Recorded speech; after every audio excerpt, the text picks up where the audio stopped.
Bismillahirrahmanirrahim. Assalamualaikum warahmatullahi wabarakatuh. Waalaikumsalam. Sahabat Nabadan Pods yang dimuliakan oleh Allah Subhanahu wa taala. Pada episode kali ini kita kedatangan Bendahara MWC LDNU Kecamatan Omben. Beliau Ustadz Ja'far Shodiq. Selamat datang Ustadz. Terima kasih sudah berkenan hadir di episode kali ini. Tentunya dengan keadaan sehat walafiat. Dan pada episode kali ini Ustadz, kita akan belajar bersama tentang syarat wajib berpuasa Ustadz. Yang mana ini sebenarnya sering luput dari perhatian kita. Kita menganggap bahwa semua orang itu wajib berpuasa. Ketika kita melihat orang yang tidak berpuasa, kita cenderung merespon negatif lah. Merespon yang tidak baik seperti itu. Nah, untuk mengawali pembahasan kita pada episode kali ini Ustadz, sebenarnya apa sih yang dimaksud dengan syarat wajib puasa itu sendiri Ustadz?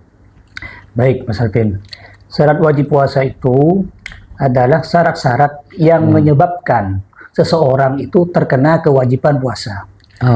Apabila orang itu sudah terkena kewajiban puasa, berarti berdosa bagi orang-orang yang tidak berpuasa selama tidak ada udzur syar'i. Berarti kalau syarat wajib berpuasa ini hal-hal yang membuat orang itu wajib melaksanakan ibadah puasa ini. Jadi tidak semua orang, tidak semua orang muslim. Untuk syarat wajib ini apa saja Ustadz? Untuk syarat-syaratnya ini? Untuk syarat wajibnya itu di dalam kitab Fathul Qorib itu Mas Alvin dijelaskan bahwa syarat wajib puasa itu ada 4. Ada 4. Yang pertama Islam, yang kedua baligh, yang ketiga berakal, yang keempat itu mampu untuk melaksanakan ibadah puasa. Seumpama di antara 4 ini ada satu poin ataupun ada satu syarat tidak terpenuhi, maka seseorang itu tidak ada kewajiban. Dalam syarat wajib puasa yang baligh itu Mas Alvin, di dalam baligh itu ada ketentuan. Ada batas-batasnya. Seumpama laki-laki, ketentuan balighnya itu ada 2 ketentuan. 1, dengan keluar mani. Atau baik dalam keadaan terjaga ataupun dalam keadaan tidur. Yang dimaksud mimpi basah. Ihtilam. Di umur 9 tahun. Dicatat, di umur 9 tahun. Di umur 9 tahun. Berarti ketika sampai umur 9 tahun keluar mani baik dalam keadaan terjaga ataupun dalam keadaan tidur. Itu mimpi basah. Seumpama di umur 9 tidak keluar mani, artinya di umur 10 tetap ditunggu sampai umur 15. Kalau sempurna umur 15 walaupun tidak keluar mani itu tetap dinamakan baligh. Itu yang dinamakan baligh secara umur. Berarti maksimalnya yang bisa disebut dengan anak itu sudah balik, berarti puncaknya di usia 15. Balik secara umur. Sebelum usia 15 itu tolak ukurnya berarti kalau laki-laki, kalau laki-laki itu berarti keluar nyaman nih, junub. Junub. Oke, Ustaz. Kalau perempuan Ustaz? Kalau perempuan itu sama, dua ketentuan, tapi bedanya kalau perempuan itu ketika perempuan itu sudah nyampe umur 9 tahun, keluar mani, itu dinyatakan sudah balik. Ataupun tidak keluar mani di umur 9 tahun, tapi sudah datang bulan, datang darah haid, itu juga dinamakan balik. Sama juga di ketentuan kedua itu, ketika di umur 10, di umur 9, tidak ada tanda-tanda haid, tidak ada tanda-tanda keluar mani, sampai 10, 11, sampai 15, berarti itu dinamakan balik secara umum. Berarti syarat wajib berpuasa yang nomor 2 ini kan balik Ustaz. Dan definisinya sudah disebutkan tadi bahwa bagi laki-laki, anak laki-laki bisa dikatakan balik itu ketika mulai dari usia 9 tahun. Sampai 15 tahun itu secara umur. Dan sebelum umur 15 tahun jika sudah junub itu sudah dinyatakan balik. Termasuk kalau perempuan itu sebelum usia 15 tahun jika sudah keluar haid itu sudah dikatakan balik.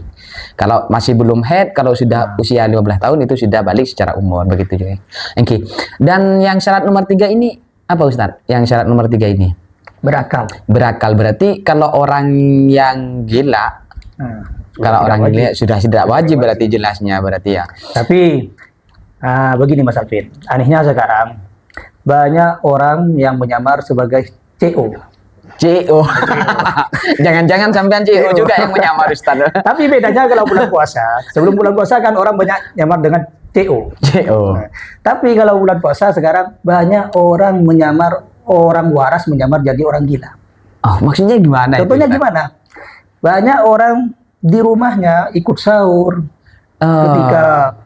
Ketika saatnya mau sahur bersama keluarganya. ya ikut sahur. Ikut sahur. Saatnya berbuka puasa ikut berbuka puasa juga. Ketika di luar rumahnya lagi menyamar jadi dari orang waras menjadi orang Orang gila.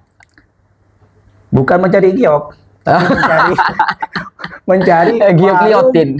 yang nampak kakinya saja. Oh iya betul. Kadang ngumpet di warung-warung yang bertabi. Itu sebenarnya CEO itu. Iya. CEO-nya bulan puasa. Sering nonton drakor atau dracin ini, efek dracin. Oke, berarti untuk syarat yang ketiga ini kan berakal. Iya. Jadi kalau sudah gila atau hilang akalnya, ini sudah tidak memiliki kewajiban untuk Ya kan berpuasa. sesuai hadis Mm-mm. Nabi yang berbunyi rufi al-qalam an salasatin. Diangkat pena atau tidak dicatat dosanya itu ada 3 golongan. Yang Siapa? pertama anin naimi hatta yastai gitu. Orang yang tidur sampai ia bangun. Yang kedua anis sobi hatta yahtalima. Anis sobi hatta yahtalima. Anak kecil sampai ia balik atau mimpi basah. Yang ketiga anil majnuni hatta yakilah. Orang gila sampai ia sembuh. waras. Atau ia waras. Berarti ukurannya itu yang bisa dikatakan apa? Yang memenuhi syarat yang ketiga ini, berarti yang sudah disebutkan sampean tadi itu. Orang tidur sampai ia bangun, kemudian anak kecil sampai ia balik, kemudian yang terakhir itu orang gila sampai ia waras, begitu Ustaz. Nah, untuk syarat keempat ini apa Ustaz? Untuk syarat wajib berpuasa ini Ustaz? Syarat keempat adalah mampu untuk berpuasa. Untuk melakukan berpuasa.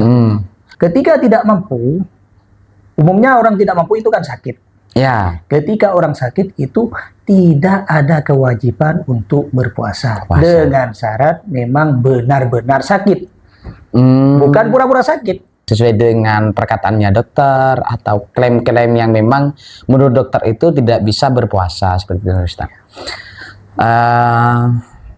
Seperti juga orang tua mungkin ya Ustaz. Orang tua yang memang tidak mampu melaksanakan sangat tua yang memang tidak mampu melaksanakan puasa begitu Ustaz. Kalau masalah mampu tidak mampunya kan tergantung orangnya, tergantung individual. Tapi seumpama orang manen padi kan sekarang musimnya. Seumpama di tengah-tengah lagi manen padi tengah-tengah tidak muat luar biasa. Seumpama kalau diteruskan membahayakan pada dirinya, itu tidak apa-apa. Itu juga mendapat keringanan. Salahnya, orang yang disalahpahami sekarang ini, yang disalahpahami oleh orang itu, ketika saya besok mau panen padi, itu dari malam sudah niat tidak mau berpuasa, itu yang keliru. Oh, berarti ini tidak masuk, ini berarti Ustaz, tidak masuk syarat wajib. Kalau kita berbicara syarat wajib kan, yang keempat ini kan tidak mampu.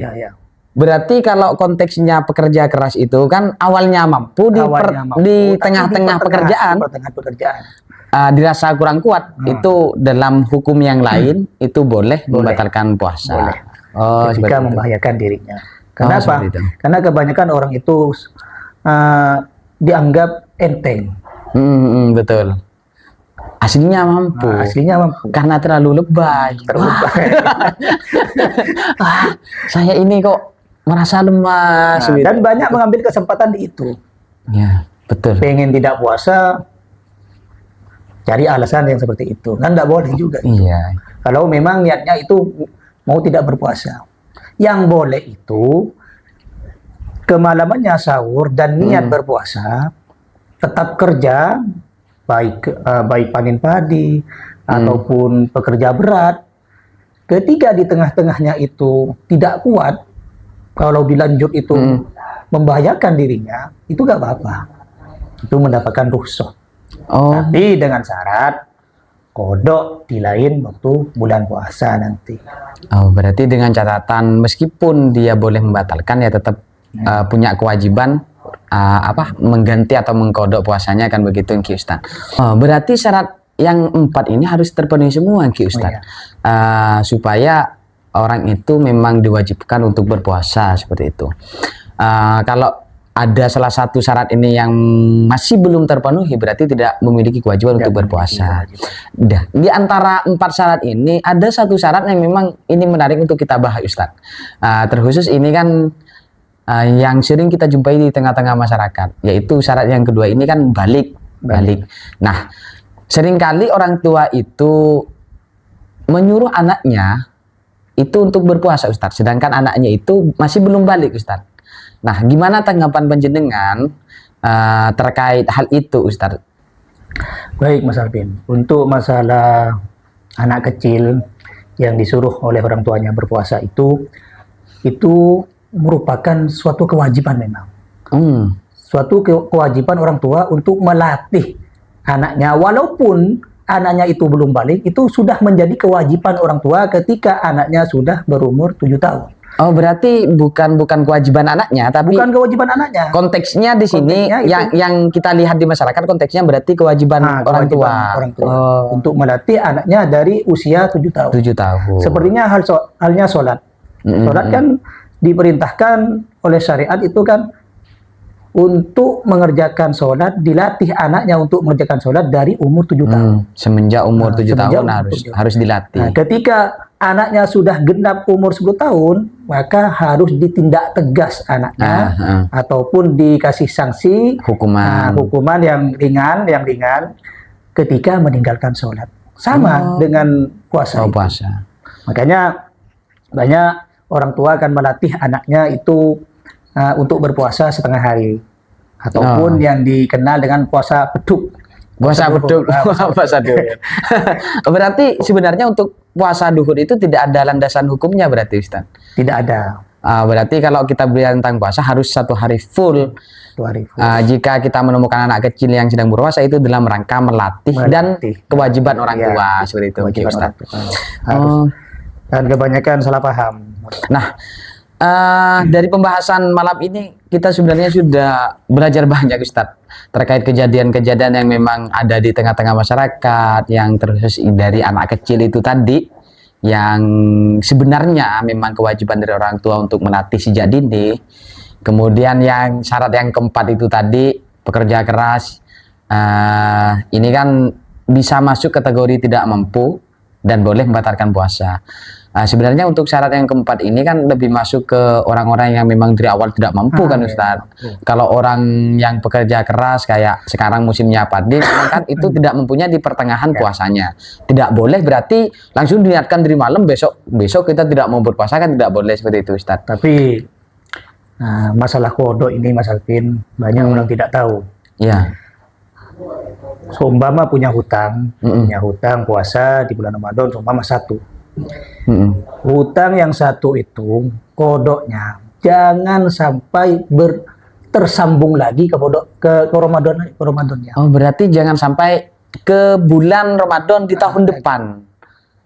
Kalau sampai menyambung lagi, artinya tidak mengkodok sampai datang bulan Ramadan lagi, itu terkena kodok dan kewajiban membayar fidyah 1 mud.